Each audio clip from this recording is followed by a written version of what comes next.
Hello friends. Today you will listen the stories of Shishupal's birth and Krishna's wives. Uddhav, Lord Krishna's charioteer, asked him, "How will the atrocities of Shishupal end?"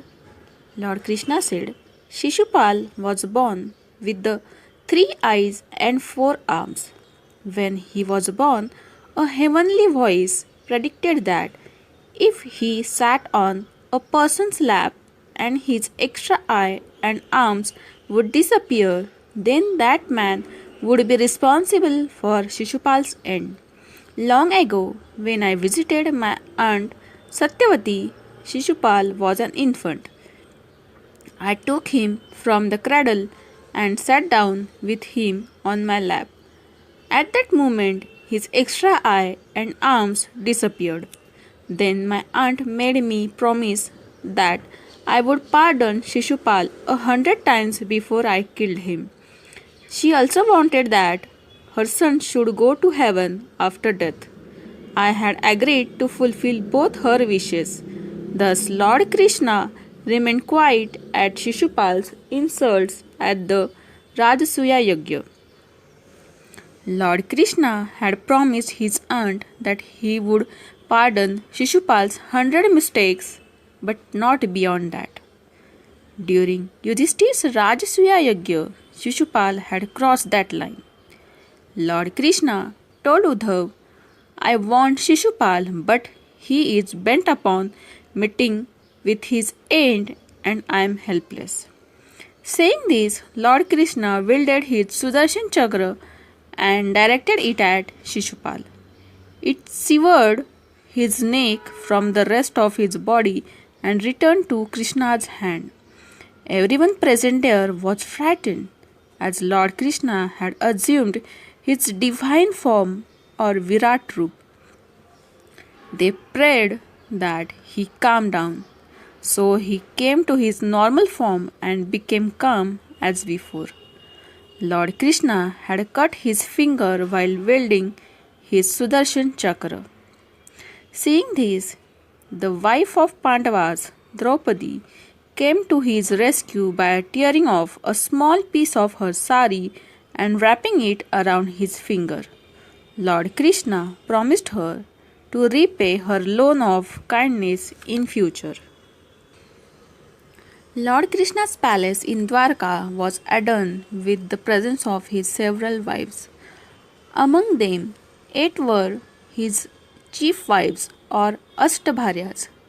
They were Rukmini, Jambavati, Satyabhama, Kalindi, Mitravinda, Nagnajiti, Bhadra, and Lakshmana. The remaining women belonged to a demon king named Naraka, Bhaumasur. He had held them captive until Lord Krishna killed them. When Krishna asked the women to return to their houses, they refused. "Please marry us, Lord Krishna. We can't go back home now," they cried. So Krishna married them all at the same auspicious time, assuming several forms. He did this so that they might gain the status of married women and live in the society with honor again. Lord Krishna constructed a palace with huge gardens for each of them.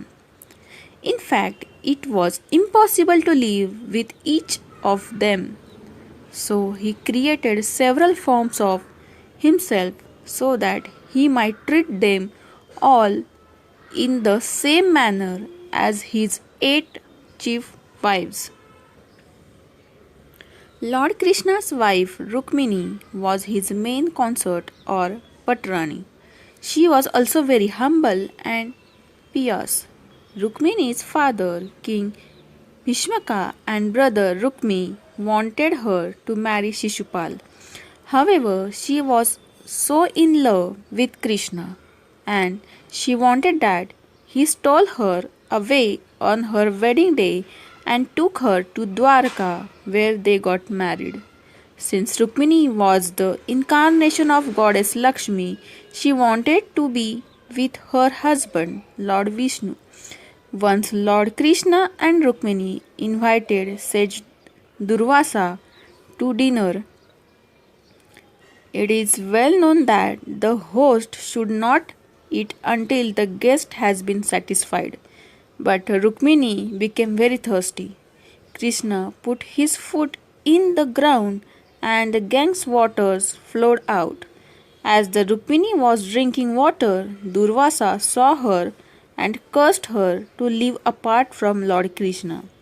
The curse was so strong that even now Lord Krishna's temple in the town of Dwarka, while Rukmini's temple is outside the town. A nobleman of Dwarka, Satyajit, was a devotee of Surya, the sun god. Pleased with Satyajit's devotion, Surya gifted him Samantak gem. This gem could magically produce 8 measures of gold a day. Thus, Satyajit suddenly became a very wealthy man. Lord Krishna approached Satyajit and asked him to share the gem with the other people of Dwarka and give it to his grandfather, King Ugrasena. However, Satyajit said, "No, this jewel does not belong to anyone else. Keep it safely, Satyajit. This gem also has the power of wipe out all sorrows and destruction," warned Krishna. A few days later, Satyajit's brother Prasena wore the gem in a necklace and went out on a hunt. While he climbed up a tree and waited for a game, a lion came by. Startled by this, Prasena fell from the tree and was killed instantly. However, the necklace with the Samantak gem became caught in one of the low branches.